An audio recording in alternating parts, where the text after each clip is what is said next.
Hi guys, good evening and welcome back to my channel Vijay Zamit. Guys, 5 और 6 जुलाई को होने जा रही LDC एग्जाम के लिए पिछले वीडियो में मैंने सिलेबस डाला था। आज की इस वीडियो में मैं आपको ऐसे 10 प्रश्न बताने जा रहा हूं इंग्लिश में, जिनमें एरर्स स्पॉटिंग का कार्य हमें करना है, गलती हमें पहचाननी है।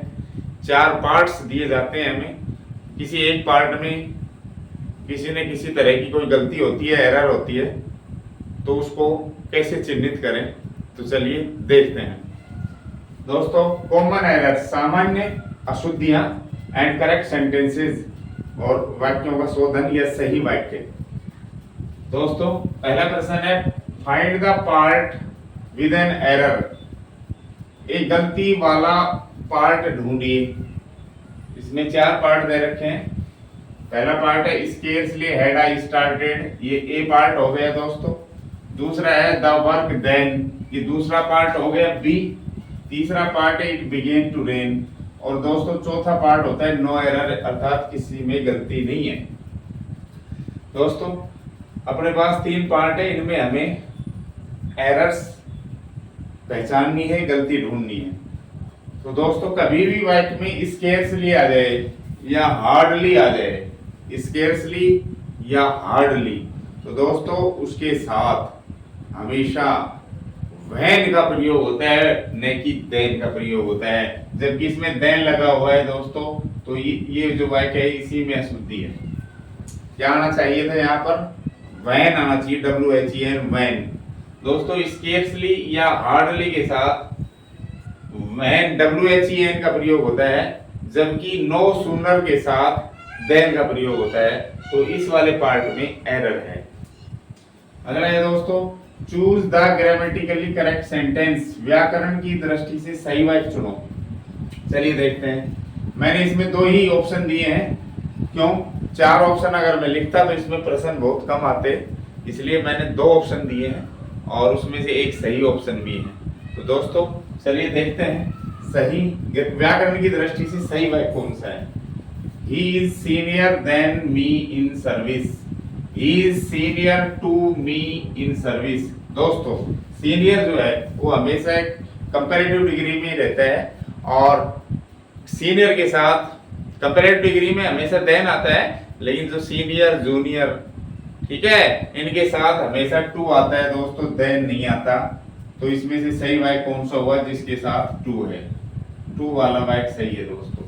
सीनियर टू, जूनियर टू, ठीक है, इंफीरियर टू, इस तरह से सुपीरियर टू। तो ये हमेशा कंपैरेटिव में रहने वाले शब्द हैं, और इनके साथ देन की बजाय टू आता है, ध्यान रखने की बात है। तो दोस्तों वो सही वाक्य है अपना। तीसरा है find the part with an error. गलती वाला पार्ट ढूंढिए, हिस्सा ढूंढिए। Unless you don't work hard, एक ये हिस्सा हो गया दोस्तों ए। दूसरा है यू कैन नॉट पास, ये हो गया बी। तीसरा हो गया द एग्जामिनेशन, सी। और चौथा है नो एरर, कोई गलती नहीं। मैं आपको बता दूं कि जो अनलेस है, अनलेस का अर्थ है इफ नॉट। इफ नॉट दोस्तों, अनलेस का अर्थ होता है इफ नॉट, यदि नहीं। जब ये खुद ही नेगेटिव अर्थ देता है तो डू नॉट लगाने की आवश्यकता ही नहीं होती दोस्तों, तो इसमें डू नॉट नहीं आएगा। अगर मैं इसकी जगह इफ लगाऊं तो फिर डू नॉट सही रहेगा इसमें, ठीक है। तो अनलेस आने पर कभी भी नेगेटिव जो एडवर्ब है नॉट, उसका यूज नहीं होता है, ठीक है। तो अनलेस और उसके बाद ये नहीं आना चाहिए। अनलेस यू वर्क हार्ड, यदि आप मेहनत नहीं करते हो, ठीक है, तो आप परीक्षा पास नहीं कर सकते। तो अनलेस लगेगा तो नॉट नहीं आएगा, और नॉट इसके साथ हेल्प प्रेजेंट टेंस है, ये इंडेफिनिट, तो इसमें फर्स्ट फॉर्म या ऐसे इसका यूज होगा। तो डू नॉट पूरा ही हट जाएगा, अनलेस लगाओगे तो। इफ लगाओगे तो सेम रहेगा, ओके। तो अनलेस आने पर ये समझ लेना, अगर नॉट है तो वो पार्ट गलत है। चौथा है दोस्तों मैनी ए स्टूडेंट। ध्यान से देखो, मैनी के बाद ए लगा हुआ है। मैनी प्लूरल है, बहुवचन एडजेक्टिव है, ये डिटरमिनर है। इसके बाद हमेशा प्लूरल वर्ब आती है, लेकिन मैनी के बाद ए लग जाए या एन लग जाए दोस्तों, ए या एन लग जाए तो उसका अर्थ है तो बहुत सारे, लेकिन एक एक करके ये काम हुआ, ये बताया जाता है इसमें। तो इसके बाद ए या एन लगने पर सिंगुलर वर्ब आती है दोस्तों।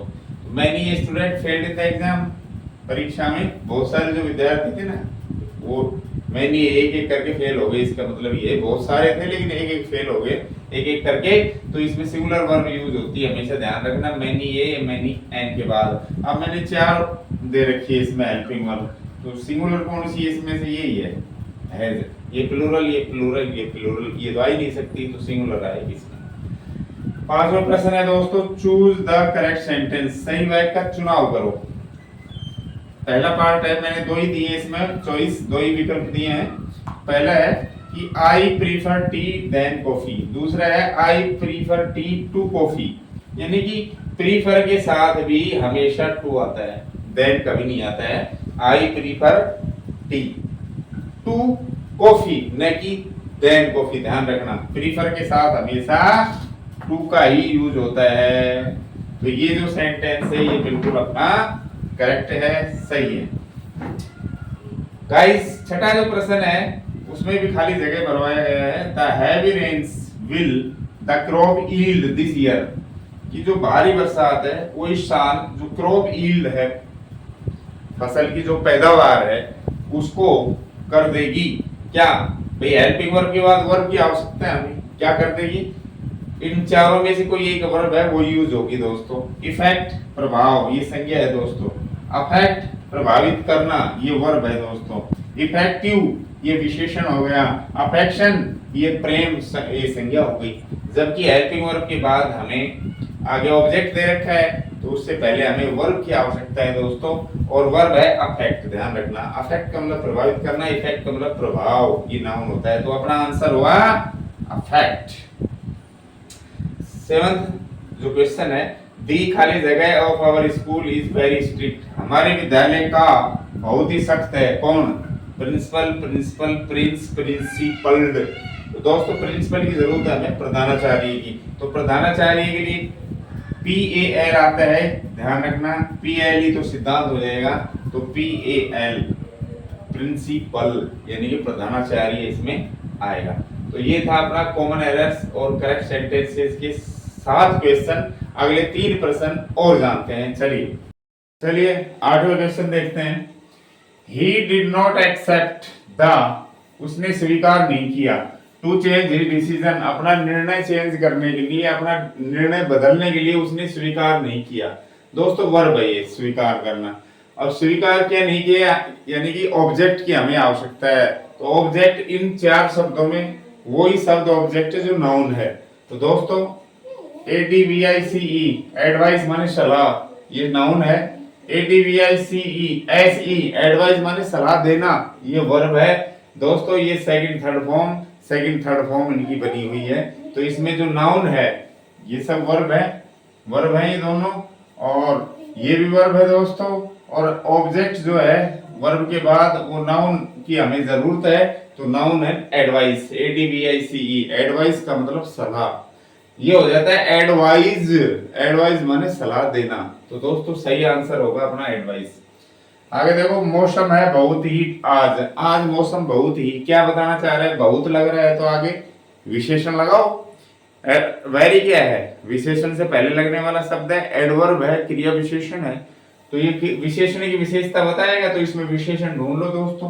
प्लेजर माने खुशी, प्लीजेंट माने सुहावना, प्लीज माने कृपया, प्लीजेंटली माने सुहावने ढंग से, तो ये तो एडवर्ब है, ठीक है।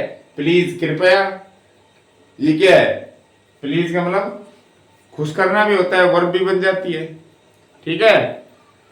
तो और नाउन भी है ये, और प्लेजर खुशी ये भी नाउन है, लेकिन प्लीजेंट माने सुहावना दोस्तों, ये इसका आंसर होगा। ये विशेषण है सुहावना, वेरी प्लीजेंट, ठीक है, इस तरह से। अगला है choose the correctly spelled word, सही ढंग से स्पेल्ड वर्ड, वर्तनी वाला शब्द। स्पेल्ड वर्ड का मतलब वर्तनी वाला शब्द ढूंढिए जिसकी वर्तनी सही हो, जिसकी स्पेलिंग सही हो। दोस्तों पहले ही बता देता हूं तुम्हें मैं, कमेटी में double M double T double E आता है, कभी नहीं बोलोगे double M double T double E. अब इस चारों में कमेटी की स्पेलिंग आपको सही वाली ढूंढनी है।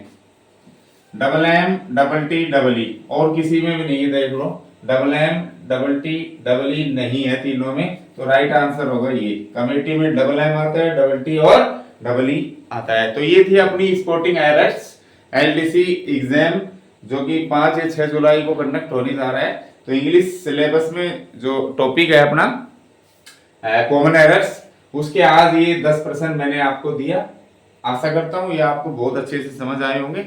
अगले एमसीक्यूज और प्रीवियस ईयर के क्वेश्चंस जानने के लिए चैनल से बने रहें। चैनल को सब्सक्राइब नहीं किया है तो सब्सक्राइब करें। आज के लिए इतना ही काफी। Thank you.